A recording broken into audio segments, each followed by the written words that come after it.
This recording is focused on writing functional academic and non-academic goals and highlighting some of the main resources to assist with development in those areas.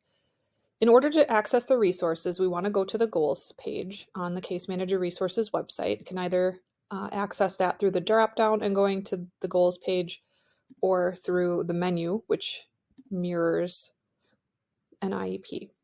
So once you get there, we're going to be focused on the Go To Tools section and going through some of the resources related to these areas. Specifically on here, they're labeled SEL and behavior or daily living motor employability plus.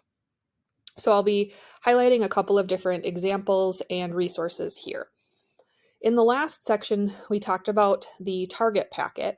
And so while this resource doesn't have a bunch of information related to functional academic and non-academic goals, there is a little bit of guidance here. So I just want to highlight that so that, you can kind of see the difference with the resources I'm going to be sharing.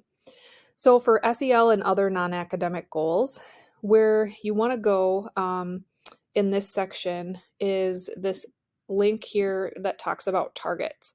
So there's really only one page in this target packet that is going to talk in any specificity about these like functional or non-academic goals. So it talks in here a little bit about DBRs, direct behavior ratings, some of the information about those, and then the difference between special education and general education. And then also for functional academic and non-academic skills, you'll see some resources here related to ways to measure for those goals and a description. But essentially, there isn't that specific information for these types of goals as there is for the academic goals that we covered previously. And the reason for this is that we need to use our professional judgment when determining a target for a student's performance. So it's important to kind of dig into some of those measurement tools, which we're going to go over in just a second, to get an accurate baseline. So I'll start first with SEL or behavior, and I'm going to click on this resource here. I also want to highlight that this is also the same resource that's linked over here. So these are exactly the same things. This isn't all different information. It's just captured in different ways. And that's true for all of the tools in this section. So the resource under literacy actually is the same thing here. Same thing for math. And what it looks like, you've seen this before, is this master guide. And it doesn't really have a name necessarily because it's dependent on the area that you're looking at. So for SEL or behavior, what you'll notice is there's a table of contents and you can link to any section in this guide. And I'm going to call your attention to two different skills because I want to show you kind of the resources associated with this. So the first one that I'm going to orient to is staying on task, and I want to highlight option 1. And so as we've talked about previously, this will bring you to information about a PLAF and goals and objectives, which you can copy and paste over into your IEP. But what I want to show you is there is a resource here for measuring the goal. So when you think about kind of that whole aspect of setting a baseline, setting a target, and then how do you measure that progress? This is an example of a direct behavior rating, and this one is specific for staying on task. And so what you can do to make this something that you can use is click over here where it says use template. And what it's going to eventually do is pop open a Google form that you can then name something different or save it to your drive, and it can kind of like be your own resource. So that was one that I wanted to highlight. And then the other one I wanted to highlight was using calming strategies. And again, the reason that I wanted to highlight this, the PLAF and goals are really similar in formatting, but again, there's another measurement tool that's specific to using calming strategies.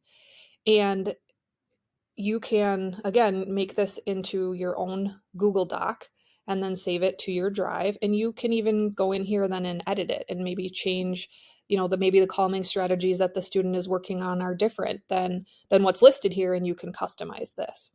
So throughout this guide, there are links to different measurement tools that you can use for progress monitoring. The next area then that we're going to go to, actually, before I switch into some of the more functional skills goals, I wanted to talk about this logistics doc that's linked here under SEL or behavior.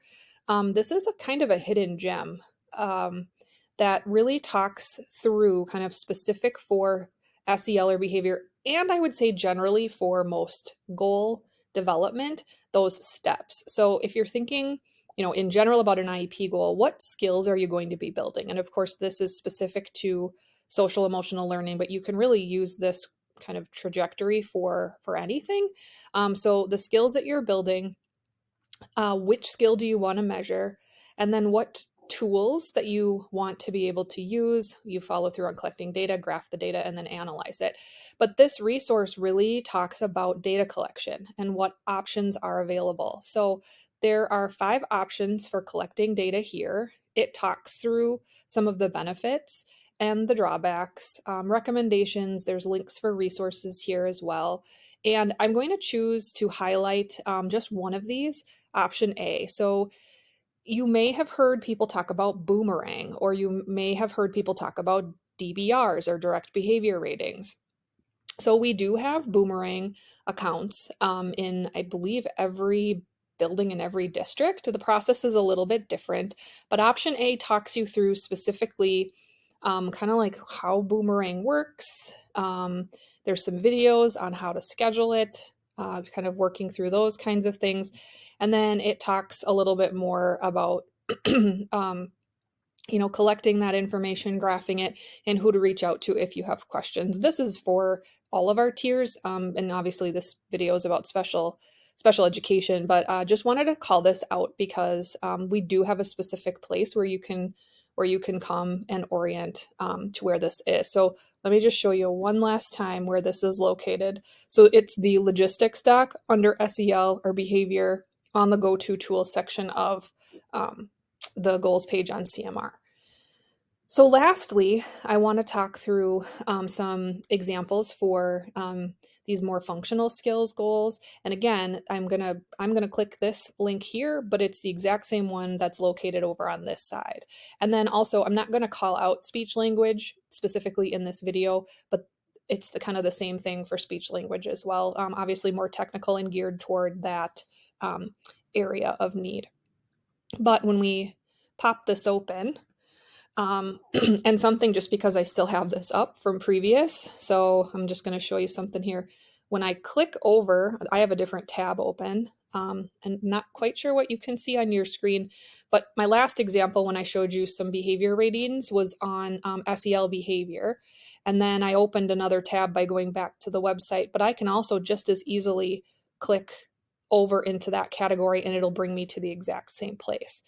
So I've heard a tip that some people like to save this this link or bookmark it. You could even save it into your drive.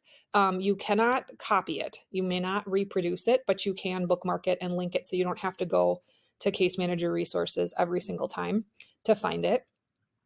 So in talking again about sharing some of these resources for developing specific goals in the area, like functional goals, I want to highlight just a couple here so that you can sort of see what these look like in the measurement tools. So this is like full disclosure, this is kind of under construction. It's an area that we're working on, so there aren't nearly as many examples in this section as there are like for academics or social emotional. But there is an example for independent living skills. Under independent living skills, the skill of washing hands. And similar to how the other the function of the other page that we looked at, there's a progress monitoring rating scale, and you can turn this into your own document and then kind of adjust as necessary. But these are just really good resources again, for you to kind of use for, we have one for toileting, for you to use for some of those more functional skills. So again, it's a work in progress, but it does exist. And then the last thing I think that I wanted to cover here was just a reminder on kind of the overall components of writing an IEP goal, regardless of what the skill is. So it's identifying student needs, figuring out what skill you want to measure, figuring out what tools you're going to use, and then following through on collecting data. And so all of these resources up here and go-to tools are aligned in a way to help you be able to do that sequence of events. Actually, there is one last thing that I did want to highlight. So a lot of times when we talk about functional skills, or even, just kids who aren't maybe reading or doing math at grade level, I want to highlight where we have resources for those. So again, it's going to bring you to the same page or the same resource that we had. And then if you kind of, the thought process behind this is that reading is really a sequential kind of learning task. And so, outside of comprehension or like really modifying instruction to kind of meet a specific disability, kids are usually going to go through some type of a developmental progression in sequence with regard to reading. So if you're talking about writing an IEP for a student with a significant cognitive disability, maybe they're in, 7th, 8th, 9th grade, and you're still kind of working on sight words. So that's one way that you can modify down for more of those kind of functional skills. I would consider that more of a functional type goal because because the grade level is so discrepant. So sight words obviously aren't something that most students are going to be learning outside of, maybe second or third grade. So that's one way that you can use this is kind of using these tools, and maybe you want to modify how you're going to progress monitor. Maybe it's not using FastBridge, but anyway, you can kind of use these resources here for that. And then there are a couple of different goals examples in here specific for like functional writing or functional reading. So I'll just highlight those, and then I'm going to go through and highlight a couple of math ones just to call these out. So for functional reading comprehension, there's an example. And then also for written expression, this is a standard one, but there's one for functional writing as well, along with a rubric, I believe. A rubric or a rating scale that kind of talks through how that works. And again, you can turn this into your own Google document and adjust it as necessary. So lastly, I will show you what this looks like in math. Again, very similar. And a way to think about this is, oopsie, that's not the one that I wanted to click on. I wanted to click on the functional math component. So again, math is similar to reading in that it's somewhat sequential, and it's kind of a step-by-step progression through skills.